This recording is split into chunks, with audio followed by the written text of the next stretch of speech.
The dining room falls silent as my sister-in-law Michelle places the 17th place setting on the table. It's Christmas Eve, 7:43 p.m., and I'm counting. Again. 17 chairs arranged around my parents' extended dining table. 17 crystal wine glasses catching the light from the chandelier. 17 name cards in my mother's perfect calligraphy. My name isn't on any of them. The worst part wasn't that they forgot me. It was that when I walked through the door 5 minutes earlier with Marcus and our 2 kids, my mother looked genuinely surprised to see me. Like she'd forgotten she had a 4th daughter at all. Let me back up. I'm Sarah, and I'm the middle child of 5 kids. There's Jennifer, the eldest, Harvard Law, married to a surgeon. Brandon, the golden boy, tech CEO, featured in Forbes. Then there's me. Then twins Michelle and Matthew, both architects who designed sustainable homes that won awards I can't pronounce. I'm a social worker. I make $52,000 a year helping families in crisis. My husband Marcus teaches middle school. We drive a 2015 Honda with a crack in the windshield. Our kids wear hand-me-downs. The pattern started 15 years ago, the first Christmas after I graduated college and announced I was going into social work instead of joining Brandon's startup. My mother's face did this thing, like she'd bitten into something sour but was trying to smile through it. That year, they held the family gift exchange when I was still driving the 3 hours from my apartment. "We thought you weren't coming," my mother said when I arrived at 2 p.m., exactly when I texted I'd arrived. Everyone had already opened presents. Mine sat alone under the tree, clearly an afterthought. A generic Starbucks gift card in a drugstore bag. It got worse each year. Small things that added up like paper cuts. Year 3, the family photo on the Christmas card featured everyone but me. "Oh, you weren't there when the photographer came." Except I was. I was in the bathroom for 5 minutes. Year 7. They planned a family vacation to Aspen over Christmas without telling me. I found out from Jennifer's Instagram story. When I called, my father said, "We didn't think you could afford it anyway. We were trying to spare your feelings." Year 10. Marcus's mother had just died 3 weeks before Christmas. I called to ask if we could have Christmas dinner at 1 p.m. instead of 3 p.m. so we could attend the memorial service his family was holding. My mother said, "Sarah, not everything is about you. Some of us have been planning this for months." We missed the memorial. Year 13. They started a family investment pool, everyone putting in money to invest together, sharing the returns. Minimum buy-in, $10,000. They discussed it for 45 minutes at Christmas dinner while I sat there, knowing I had $847 in my savings account. Brandon caught my eye once and quickly looked away. Every year I told myself it wasn't intentional. They were busy. They were thoughtless. I was being too sensitive. Marcus didn't agree. "Babe," he said last Christmas, after we'd driven home in silence, the kids asleep in the back seat. They didn't even get presents for the kids. Everyone else's children got gifts.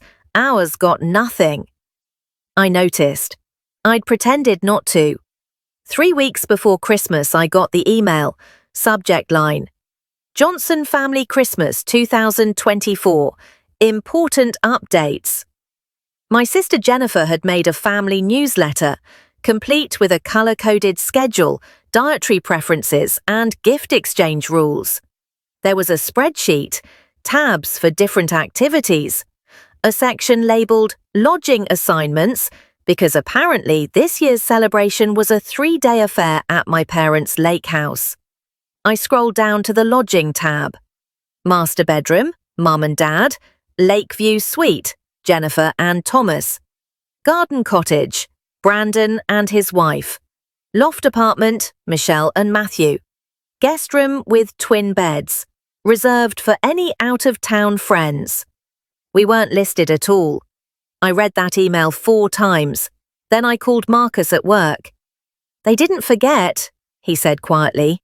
His voice had this quality I'd never heard before. Not angry, just done. They're not forgetful people, Sarah. Your sister made a 17-page planning document. This was a choice. That night, I did something I'd never done before. I opened my laptop and I made my own spreadsheet. 15 years of Christmas gatherings. Every slight, every exclusion, every moment I dismissed as an accident. The document reached 23 pages. I called my mother on December 15th, 10:47 a.m. I remember because my hands were shaking so hard I almost couldn't dial. "Hi, honey." She sounded cheerful. "Did you get Jennifer's email? Isn't she organized?" "Mom, our names aren't in the lodging section." "Oh." Pause. "Well, the lake house only sleeps so many people comfortably and there's a guest room reserved for out-of-town friends. We're your family." Another pause, longer this time. "Sarah, you're being dramatic. You live 45 minutes away. You can drive home each night." "It's a 3-day gathering. Everyone else is staying." "Well, yes, but Jennifer's coming from Boston, and Brandon's flying in from San Francisco, and I'm your daughter." The silence stretched. Then, "I don't appreciate your tone. After everything we've done for you, the least you could do is be flexible." Something in my chest cracked. Not broke, cracked. Like ice on a lake, that moment before it gives way completely. "What have you done for me?" My voice sounded strange, calm. "Can you name one thing you've done for me in the past 15 years that you haven't done more of for everyone else?" "That's not fair. You forgot my birthday last year. Not just forgot to call, you forgot entirely. When I mentioned it at Thanksgiving, you said, 'Oh, was that already?' It was 6 months prior. I'm a busy woman." "You flew to Seattle for Brandon's birthday. You threw Jennifer a surprise party for hers. You're busy for me." I could hear her breathing on the other line. Fast, shallow breaths that meant she was getting angry. "If you're going to be ungrateful," she said, each word clipped, "perhaps you shouldn't come at all." The line went dead. I sat in my car in the grocery store parking lot for 20 minutes, phone still in my hand. A woman loading groceries into the car next to me glanced over twice, concerned. When I got home, Marcus took one look at my face and pulled me into his arms. "What if I'm wrong?" I whispered into his shoulder. "What if I am being too sensitive? What if—" "Stop!" He pulled back to look at me. "You wrote 23 pages of documented exclusion. That's not sensitivity, that's a pattern." Our daughter Emma appeared in the doorway. She's 12, perceptive in that way that breaks your heart. "Are we not going to Grandma's for Christmas?" I looked at Marcus. He nodded. "No, baby," I said. "We're not." "Good." Emma's voice was firm. "They're mean to you. They pretend to be nice, but they're mean. I don't like going there." My son, Tyler, 9 years old, appeared behind her. "Can we do Christmas just for us? Like, actually a fun Christmas?" Something shifted in that moment. A weight I'd been carrying for 15 years suddenly felt like something I could put down. "Yeah," I said, "we can do that." We started planning that night. The 4 of us, crowded on the couch with hot chocolate and a notebook. "What do you actually want to do on Christmas?" Marcus asked the kids. "Can we have breakfast in our pajamas?" Emma asked. "Like, really late, and not have to get dressed up?" "Can we watch movies all day?" Tyler added. "The die-hard ones Grandma says aren't appropriate." "Can we order Chinese food?" Emma again. "Instead of that dry turkey?" I started writing. With each suggestion, something loosened in my chest. We were building something new, something of ours. Marcus pulled out his phone. "I'm looking up volunteer opportunities. If we're not doing your family thing, I want to do something that matters." We found a Christmas Day meal service at a homeless shelter downtown. They needed volunteers from 9 a.m. to 2 p.m. After that, we'd come home, order takeout, and do absolutely nothing we didn't want to do. Wait, I said, looking at my family. Are we really doing this? Mom, Emma's voice was serious. You teach people about healthy boundaries at work, literally every day. You tell them they don't have to accept mistreatment from family just because they're family. Why don't you believe that for yourself? Out of the mouths of 12-year-olds. I sent the email to my mother on December 16th. Short, simple. We won't be attending Christmas this year. We need some space. Please respect that. My mother called 6 times in the next hour. I didn't answer. She texted, "This is ridiculous. You're being childish. What will I tell everyone?" I turned off my phone. Christmas morning, I woke up at 9:30 a.m. No alarm, no schedule, no 3-hour drive ahead of me. Marcus was already awake, reading in bed. The kids were still asleep. "Merry Christmas," he whispered. "Merry Christmas." We made cinnamon rolls from a can, the cheap ones that pop when you open them. We ate them in our pajamas on the couch, watching the Muppet Christmas Carol. Tyler fell back asleep halfway through, his head on my lap. At 8:30 a.m., we got dressed and drove to the shelter. The coordinator, a woman named Patricia with kind eyes and grey dreadlocks, showed us what to do. Serve food, clear tables, talk to people, just be present. I served mashed potatoes to a man who told me this was his first Christmas without his daughter. She'd cut him off 2 years ago. "I wasn't a good dad," he said quietly. "I know that now. I just wish I could tell her I'm sorry." I served green beans to a woman who said she lost her family when she came out as transgender. "They said they loved me," she said, "but only if I pretended to be someone I wasn't." I served rolls to a veteran who said his family stopped inviting him places because his PTSD made them uncomfortable. They said I was too intense, that I brought everyone down. Each story landed in my chest like a stone. Different circumstances, same pain. The ache of being excluded by the people who were supposed to love you unconditionally. During our break, Emma found me in the kitchen.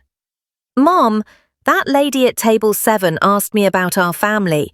I told her we used to spend Christmas with your parents, but they weren't very nice to you, so this year we're doing it differently." She said, "You're brave." "I don't feel brave." "But you are." Emma hugged me. "You're showing us it's okay to leave when people hurt you, even if they're family." We got home at 2:30 p.m., tired and full of feelings we didn't quite have words for. Marcus ordered Chinese food. We ate it straight from the containers, fortune cookies scattered across the coffee table. My phone, which I'd left at home, had 43 notifications. 17 from my mother, 10 from Jennifer, 8 from Brandon, 5 from the twins, 3 from my father, the first texts he'd sent me in 2 years. Marcus glanced at my face. "You don't have to look at them." But I did. I needed to know. My mother's messages escalated from confusion to anger to guilt to rage and back to guilt. "I don't understand why you're doing this." Then, "You're ruining Christmas for everyone." Then, "We're your family. How can you be so cruel?" Then, "Fine, if this is what you want, don't expect us to be here when you change your mind." Jennifer's were more diplomatic but somehow worse. "Mum's really hurt. Whatever your issues are, did you have to do this on Christmas? Very selfish timing, Sarah." Brandon's were brief. "Seriously, grow up." The twins didn't seem to know what was happening. "Are you okay? Mum's crying. What's going on?" My father's 3 texts were identical. "Call your mother." I put the phone down, looked at Marcus. Emma and Tyler, sprawled on the floor playing with new board games we'd given them that morning. In our small, imperfect, loving family. "I'm not calling her back," I said. Marcus nodded. "Good." Jennifer showed up at my door on December 28th. I saw her car pull up, the black Tesla, and considered not answering, but Emma was watching from the window. "It's Aunt Jennifer," she said, her voice uncertain. I opened the door. Jennifer stood on my porch in what was clearly a very expensive coat, holding a Starbucks cup. She looked uncomfortable. "Good. Can I come in?" I didn't move. "Why are you here?" "Because Mum is devastated, and I'm trying to understand what happened. You just didn't show up. No warning. She'd been planning for weeks." "She got my email." "1 day before. That's not noticed, Sarah. That's—" "Jennifer." My voice was calm, tired. "Was there a place for me to sleep at the lake house?" She blinked. "What?" "In the lodging spreadsheet, you made a 17-page planning document. Was there a room for my family?" "The house only sleeps so many." "Was there a room for us?" She looked away. "We figured you lived close enough to drive." "But everyone else stayed." "Because everyone else was traveling from—" "I'm 45 minutes away. Brandon lives across the country. You know what the difference is?" Jennifer's jaw tightened. "Don't make this about—" "The difference is you thought of Brandon. You made sure he had a place. You didn't even consider me until I pointed it out. And when I did, Mum told me I was being dramatic and hung up on me." She was upset. She's always upset when I set a boundary, when I ask to be treated like I matter. I could feel tears threatening, but I pushed them back. "Do you know what we did on Christmas?" Jennifer didn't answer. "We volunteered at a homeless shelter. We served food to people who've been rejected by their families. And you know what I realized? The reasons their families gave for excluding them are different from yours, but the impact is the same. They feel unseen, unvalued, like they're only welcome if they don't ask for too much or make anyone uncomfortable. That's not— we don't— When's my birthday, Jennifer?" She froze. "You don't know, do you? You're my older sister. We grew up in the same house. When's my birthday?" "I'm bad with dates." "It's September 14th. When's Brandon's?" "March 22nd. Michelle and Matthew?" "July 8th. I let that sit between us. Jennifer's face did something complicated. "Sarah, you need to leave." "Wait, I need you to leave, and I need you to tell Mum and everyone else that I'm not discussing this until they're ready to actually listen. Not defend, not explain. Listen." Jennifer left without another word. It's been 3 weeks since Christmas.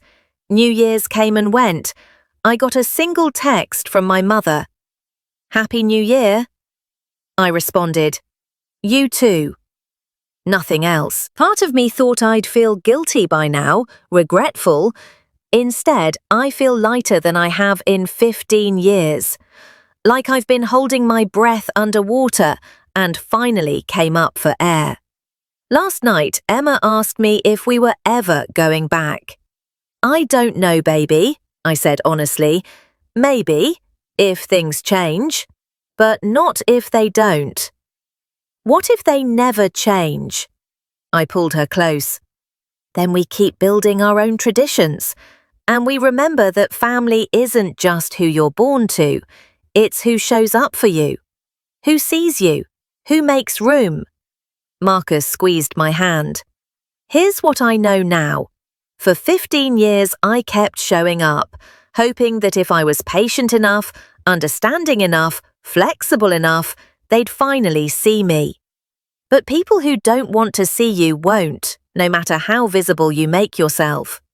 This Christmas I stopped performing, stopped shrinking, stopped accepting crumbs and calling it a feast, and the sky didn't fall. My kids are fine, better than fine. My marriage is stronger. I'm not walking around with a knot in my stomach, dreading every family gathering, doing math in my head about whether I matter enough to be remembered. Maybe my family will change. Maybe they'll realize what they've lost and do the work to rebuild. Or maybe they won't. Either way, I'm done leaving myself out of my own life to make room for people who never made room for me. This year was different, and I'm never going back to the way things were.